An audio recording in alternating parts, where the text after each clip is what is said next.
নমস্কার, আমি বিক্রম চৌধুরী। আমি আজকে একটা শেয়ার বাজারের ওপর টিউটোরিয়াল নিয়ে এসেছি, যেটা ফিউচার ট্রেডিং এর ওপরে। ফিউচার ট্রেডিং কি? What is future trading in stock market? I have explained in details what is future trading. Future trading কিন্তু অ্যাকচুয়ালি বলা হয় যে এটা বড় লোকের ট্রেডিং, কারণ you can earn ₹15,000 to 1 lakh on average by buying selling 1 lot shares contract in future trading.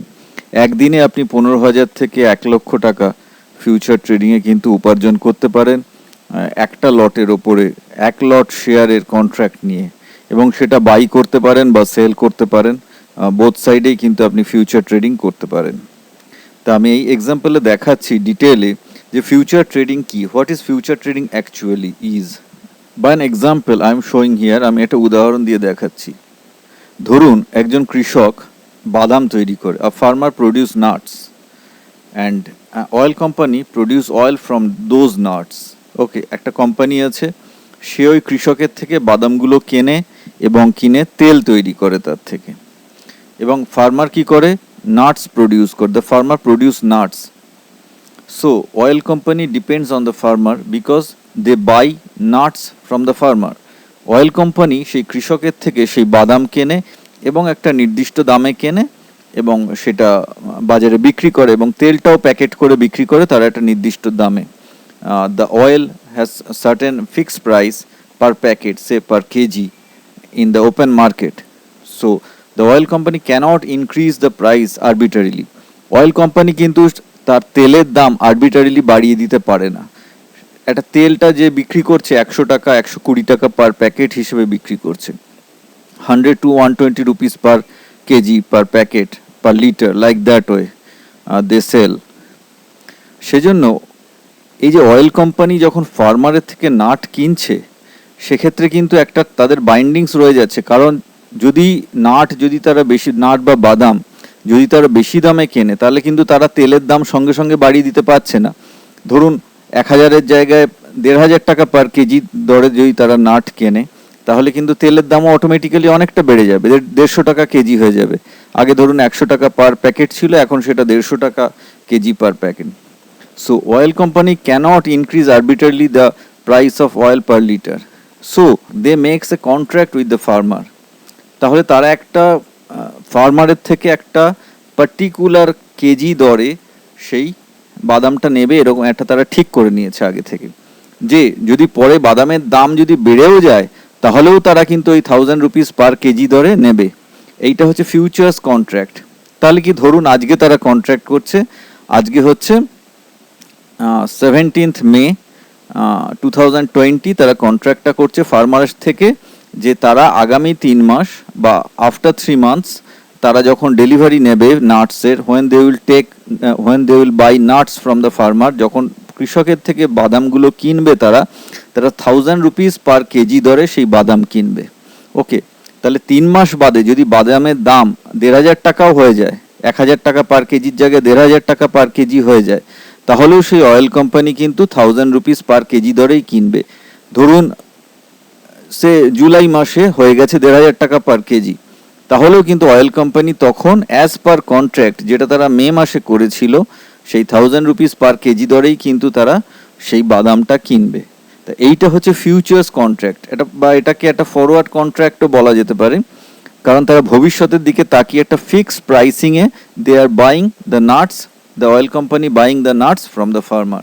So this is the basic concept of futures. যদি দাম বেড়েও যায় তাহলে তারা সেই পুরনো দামে কিনবে, কারণ তারা সেই কন্ট্রাক্টটা করে নিয়েছে মে মাসে। অতএব জুন জুলাই আগস্ট যখনই বেড়ে যাক না কেন, তারা সেই ওল্ড দামেই 1,000 rupees পার কেজি দামে oil company will buy the nuts. So this is the basic concept behind the future trading. এটা কিন্তু ফিউচার ট্রেডিংয়ের basic concept. Now I am showing by giving an example on Coal India stock about future trading. আমি কোল India স্টকের ওপর বা কোল India শেয়ারের ওপর future trading এর এক্সাম্পল দেখাচ্ছি। গতকাল 15th মে যখন ক্লোজ হয়েছে Coal India share price, last Friday 15th May share price ছিল 129 টাকা 60 পয়সা।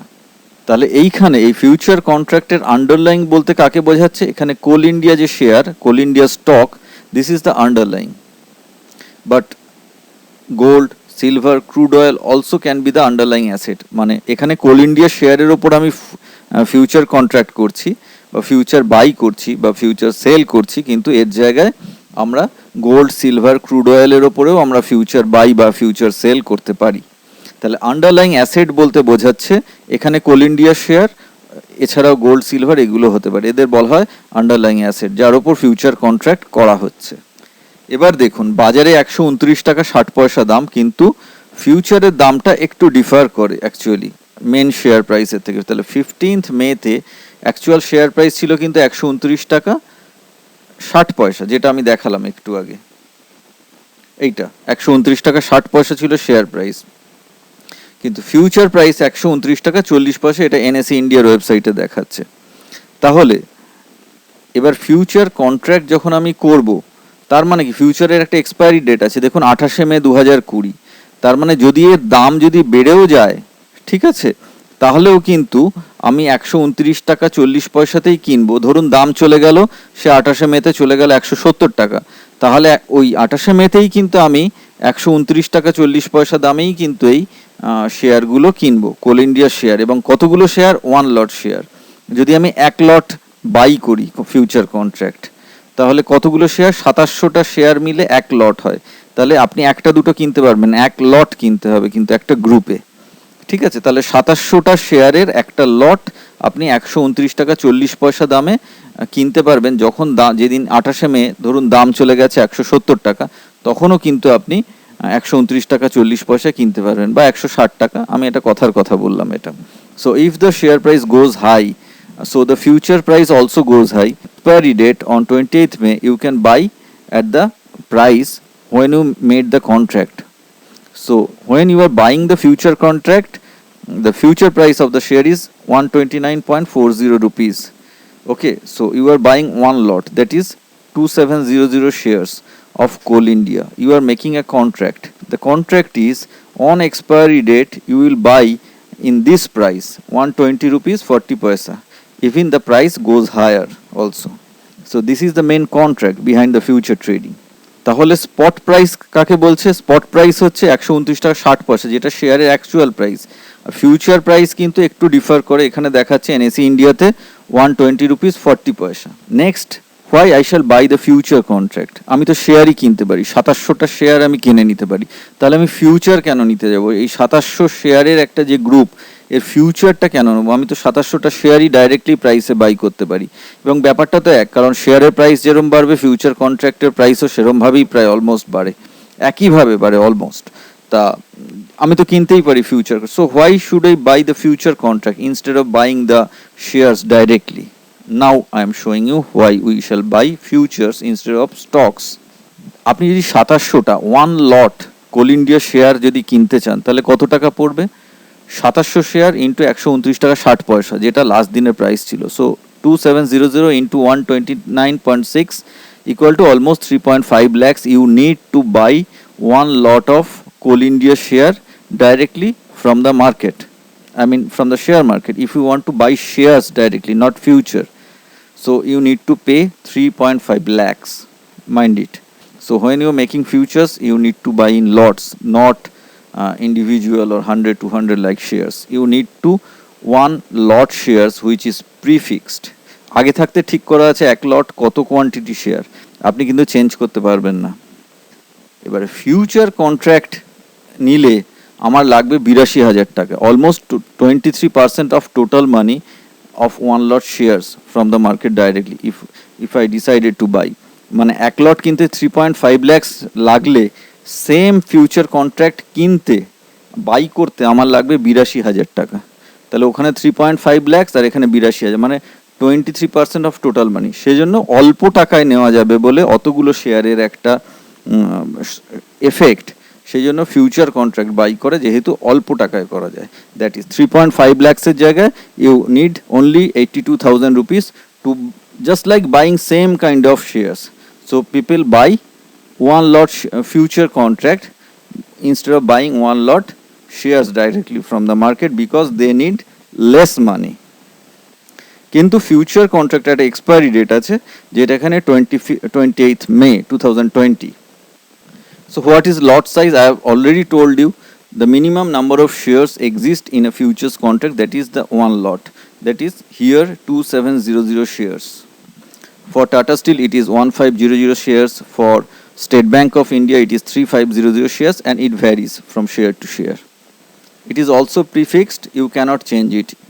আপনি নিজে এটা ফিউচারের যে লট সাইজ বা অপশনের লট সাইজ, একে আপনি চেঞ্জ করতে পারবেন না, এগুলো প্রিফিক্সড, আগে থেকে ফিক্স হয়ে আছে। তাহলে আপনি 1/5 টাকা দিয়ে আপনি প্রায় এক লট শেয়ারের অধিকারটাই কিন্তু প্রায় অলমোস্ট পাচ্ছেন অনেক কম টাকাতে। এটা হচ্ছে ফিউচার কন্ট্রাক্টের একটা সুবিধে। So people buy futures contract because they can buy it in less money. তাহলে ফিউচার কন্ট্রাক্টটা কি? Future contract, what the contract is. তাহলে আপনি যখন একটা ফিউচারে বাই করছেন কোল ইন্ডিয়া শেয়ার, তার মানে এন্ড অফ এক্সপায়ারি ডেটে আপনি এক lot Coal India share, that is 2700 Coal India shares you can buy at the rate of 129.4 rupees per share. প্রতি শেয়ার 129 টাকা 40 পয়সা দামে আপনি এক লট মানে 2700 শেয়ার কিনতে পারবেন। যদিও দাম তখন বেড়ে গেছে 160 বা 70 টাকা, ধরে নিলাম দাম উঠে গেছে, কারণ সীতারামন একটা ঘোষণা করেছেন গতকাল মাইনিংগুলো নিয়ে, কোল টোল এইসব নিয়ে, ফলে দাম বাড়ার একটা চান্স আছে। এটা কিন্তু আপনি কিনতে পারেন। এবার ব্যাপার হচ্ছে আপনি কি এক্সপায়ারি ডেট 28 মে অবধি আপনি ওয়েট করবেন যে দাম বাড়বে বলে? ধরুন কালকে সোমবার 10 টাকা দাম বেড়ে গেল, তাহলে আপনি কি করবেন? সেটা তো বাড়তেই পারে, তখন কি আপনি ওয়েট করবেন? না, এখানে ওয়েট করার কিন্তু কোনো ব্যাপার নেই। সেটা হচ্ছে ধরা দেয়া কোল ইন্ডিয়া শেয়ার 28 মেতে ফিউচার চলে গেল 160 টাকা, তাহলে you should buy one lot Coal India shares at the rate 129.40 rupees each. তাহলে কন্ট্রাক্ট অনুযায়ী এখানে ক্যাশ সেটেলমেন্ট হয়, মানে ডাইরেক্টলি আপনাকে শেয়ার কিনতে হচ্ছে না। তাহলে 129 টাকা 40 পয়সাতেই আপনি শেয়ারগুলো কিনতে পাচ্ছেন যখন দাম চলছে 160 টাকা 28 মেতে। তাহলে এই যে ডিফারেন্স, এই যে প্রাইস ডিফারেন্স, এইটাই হয়ে গেল আপনার প্রফিট। কত হলো? আপনার প্রফিট দাঁড়িয়ে গেল 82,620 টাকা। এটা 28 মেতে, যখন যেদিন দাম 160 টাকা। তাহলে when the share price is 160 rupees you can buy it in 129.40 rupees when you buy the future, when you have bought the future contract। আপনি যখন ফিউচার কন্ট্রাক্ট নিয়েছিলেন সেটা 129 টাকা 40 পয়সা, তার মানে হচ্ছে ওই দামেই আপনি শেয়ারগুলো কিনতে পারবেন, যদিও শেয়ারের অ্যাকচুয়াল দাম উঠে গেছে অনেক ওপরে। বোঝা গেল এবার future কন্ট্রাক্টের basic ফান্ডাটা।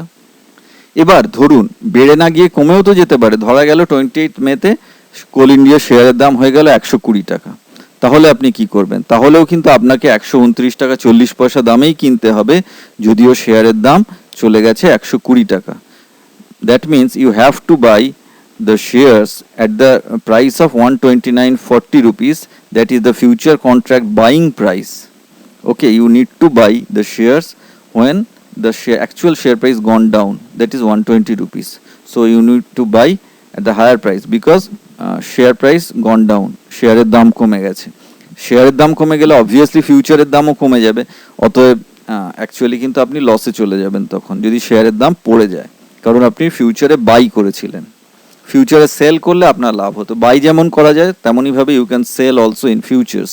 If tomorrow, if Monday 18th May, if Coal India share price gone up to 140 rupees per share and you bought the futures contract in 129.40 rupees per share, so you get 140.10 minus 129.40, the difference into 2700, that is 29,000 approximately your profit tomorrow. সুতরাং আপনার যদি শেয়ারের দাম যদি কালকে 140 টাকা চলে যায়, তাহলে সমানে ফিউচার কন্ট্রাক্টটাও বেড়ে যাবে। ধরে নিলাম ফিউচার কন্ট্রাক্ট 140 টাকা 10 পয়সা এরকম হলো ফিউচার্স প্রাইস, তাহলে আপনি গত আগের দিন যে ফিউচারটা যেটা কিনেছিলেন সেটা আপনি সেল করে দিতে পারবেন কালকে, এবং আপনার একদিনে প্রফিট এসে যাবে প্রায় 29,000 টাকা। বোঝা গেল? আপনাকে ফিউচার কন্ট্রাক্ট কিন্তু লাস্ট অবধি হোল্ড করার কোনো দরকার নেই। এখানে কি হচ্ছে, ফিউচারটা আপনি যেটা আপনি কিনেছিলেন সেটা আপনি আরেকজনকে ট্রান্সফার করে দিচ্ছেন, মানে যে আপনি যখন সেল করছেন কেউ তো একজন কিনছে, তাহলে সে ফিউচার কন্ট্রাক্টটা হোল্ড করবে। তার ভিশন কি, যে দামটা আরো বাড়বে কোল ইন্ডিয়ার। তাহলে বোঝা গেল ব্যাপারটা, এইটাই হচ্ছে ফিউচারের basic funda. So this is the future trading actually, and I have explained what future trading actually is. And if you want to know more details about future trading, technical analysis, intraday trading and share trading techniques, then you can follow my course. Also I teach live classes online, and I also conduct classroom coaching near Kolkata. আপনারা ইচ্ছে করলে future trading, option trading, intraday trading এবং বিভিন্ন share trading techniques আপনারা শিখতে পারেন। অবশ্যই আমার ইউটিউব চ্যানেলটা সাবস্ক্রাইব করুন প্লিজ, আর কমেন্ট করুন আপনারা কি বুঝলেন এইটা নিয়ে, এবং আমার ফেসবুক পেজটাও কিন্তু আপনারা কাইন্ডলি সাবস্ক্রাইব করে নেবেন বা লাইক করবেন, এবং পরবর্তী সমস্ত ভিডিও যাতে আপনারা দেখতে পান তার জন্য আমার ইউটিউব চ্যানেলটা লক্ষ্য রাখুন এবং সাবস্ক্রাইব করুন। Thank you, bye by.